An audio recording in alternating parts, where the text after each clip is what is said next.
Swastiastu. Perkenalkan, nama saya Nima Dewi Lantariwadani, nomor absen 28. Saya akan mempresentasikan tentang 1. Jelaskan pengertian integrasi nasional secara jelas dan lengkap. Integrasi nasional berasal dari dua kata, yaitu integrasi dan nasional. Integrasi berasal dari kata bahasa Inggris yang artinya interest, yang artinya menyatu padukan atau mempersatukan. Kata nasional berasal dari bahasa Inggris yang artinya nasional, yang artinya bangsa.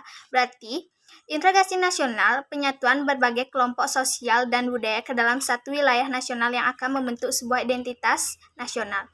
Integrasi nasional mempunyai arti politis dan ontologis. 2.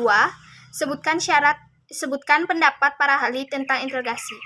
Menurut Hordan Weggis, integrasi bangsa berarti penyatuan bagian yang beda-beda dari suatu masyarakat yang keseluruhan, memadukan masyarakat kecil yang jumlahnya menjadi satu bangsa.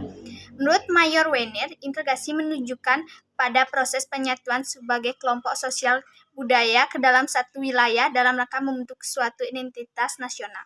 Menurut Dr. Dasudin Samsudin, integrasi nasional ini sebagai proses penyatuan suatu bangsa yang mencakup semua aspek kehidupan, yaitu aspek sosial, politis, ekonomi, dan budaya. Menurut J. Joydin Juidono, integrasi nasional sebagai cara bagaimana kelestarian penyatuan nasional dalam arti luas yang didamakan dengan hak menentukan nasib sendiri. 3. Sebutkan syarat keberhasilan integrasi di suatu negara. A. Anggota-anggota masyarakat merasa bahwa mereka berhasil mengisi kebutuhan antara satu sama lain. B. Terciptanya kesepakatan bersama mengenai norma-norma dan nilai-nilai sosial yang dilestarikan dijadikan pedoman. C. Norma-norma dan nilai-nilai sosial yang dijadikan aturan baku dalam melangsungkan proses integrasi nasional. 4. Sebutkan faktor pembentuk dan penghambat integrasi nasional secara lengkap. Faktor pembentuk. 1. Adanya rasa senasib dan seperjuangan yang diakibatkan oleh faktor sejarah. 2. Adanya ideologi nasional yang tercermin dalam simbol negara, yaitu Garuda Pancasila dan semboyan Bhinneka Tunggal Ika. Nomor 3. Adanya tekad serta keinginan untuk bersatu di kalangan bangsa Indonesia seperti dinyatakan dalam Sumpah Pemuda. 4. Adanya ancaman dari luar yang menyebabkan munculnya semangat nasionalisme dari kalangan bangsa Indonesia. 5. Kegunaan bahasa Indonesia. Faktor penghambat. 1. Kurangnya penghargaan terhadap kemajemukan yang bersifat heterogen. 2. Kurangnya toleransi antar golongan. 3. Kurangnya kesadaran dari masyarakat Indonesia terhadap ancaman dan gangguan dari luar. 4. Adanya ketidakpuasan terhadap ketimpangan dan ketidakmerataan hasil-hasil pembangunan. 5. Menurut pendapat kalian bagaimana saja tentang dalam menjaga keutuhan NKRI?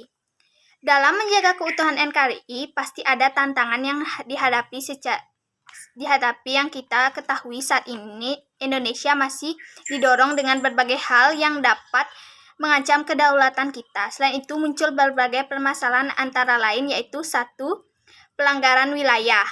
2. Gangguan keamanan maritim dan dirgantara. 3. Gangguan keamanan di wilayah pembatasan berupa pelintas balas dendam secara ilegal, kegiatan penyeludupan senjata dan bahan peledak. 6. Bagaimana cara menumbuhkan kesadaran bela negara? Cara menumbuhkan kesadaran bela negara yaitu cinta tanah air, kesadaran bangsa dan bernegara, keyakinan Pancasila sebagai falsafat dan ideologi negara, rela berkorban untuk bangsa dan negara, memiliki kemampuan awal bela negara secara fisik maupun non-fisik. 7. Apa itu bela negara? Bela negara adalah sikap dan perilaku warga negara yang dijiwai oleh kecintaannya kepada Negara Kesatuan Republik Indonesia yang berdasarkan Pancasila dan Undang-Undang Dasar Negara Republik Indonesia tahun 1945 dalam menjamin kelangsungan hidup bangsa dan negara. 8. Apa saja dasar hukum bela negara? Dasar hukum bela negara A. TAP MPR nomor 6 tahun 1973 tentang konsep wawasan Nusantara dan keamanan nasional. B. Undang-Undang Republik Indonesia Nomor 29 Tahun 1954 tentang pokok-pokok perlawanan rakyat. C. Undang-Undang Republik Indonesia tahun 20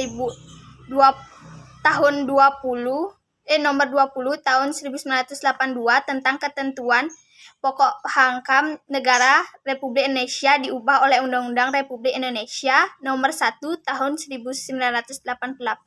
D. TAP MPR Nomor 6 Tahun 2000 tentang pemisahan TNI dan Polri. E. TAP MPR Nomor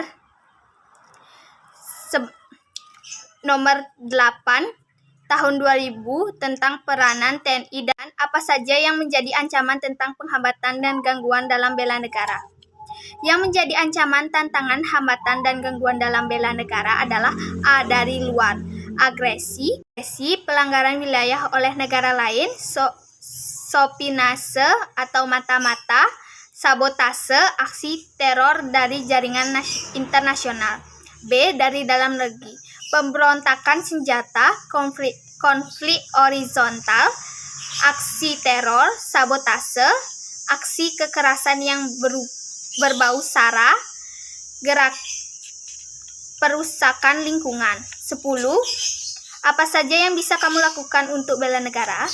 Yang dapat dilakukan untuk bela negara: tidak melakukan kenakalan, menaati peraturan yang sudah dibuat, ikut berpartisipasi dan membanggakan, belajar dengan giat dan sungguh-sungguh. Sekian presentasi dari saya. Sekian dan terima kasih. Saya tutup dengan Pamesanti.